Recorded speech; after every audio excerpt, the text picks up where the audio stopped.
Bonjour, Benjamin Bonnet, de Zana Y, chef propriétaire à l'atelier 115 à Pessac en Gironde, à 10 minutes du centre de Bordeaux.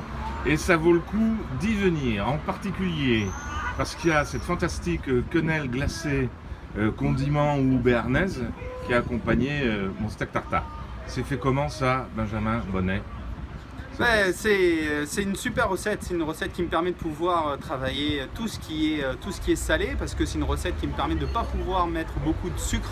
Normalement les crèmes glacées c'est à base de lait, de jaune et de sucre, alors que celle-ci est principalement faite de jaune, dans laquelle je rajoute un sirop à base d'eau et de glucose.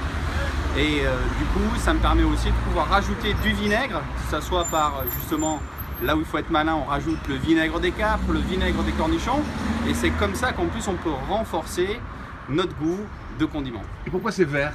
Alors pourquoi c'est vert? Parce que tout simplement on va rajouter aussi le persil, on va rajouter aussi des cornichons et des capres proprement dit, le tout en mixant va devenir vert.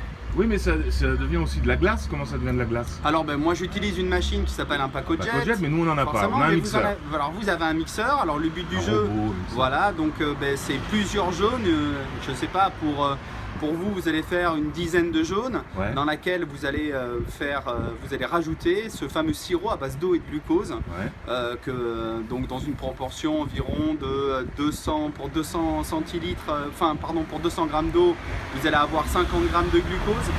Et ça, vous portez à ébullition, vous allez le verser dans vos jaunes qui vont un peu quelque part les cuire, ouais, tout ça tout en émulsifiant, pardon. Et là, vous allez rajouter vos capres, vos cornichons, un oignon cru histoire de donner un peu de peps aussi, l'échalote et votre persil. On mixe. Et là après c'est au niveau du goût, on n'oublie pas de saler quand même, de poivrer aussi. Si on veut que ça soit vraiment plus vinaigré, on rajoute du vinaigre blanc et le tour est joué.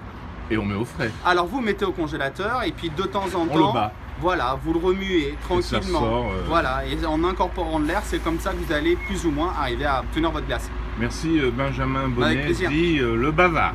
Au revoir les bons coiffeurs. Merci.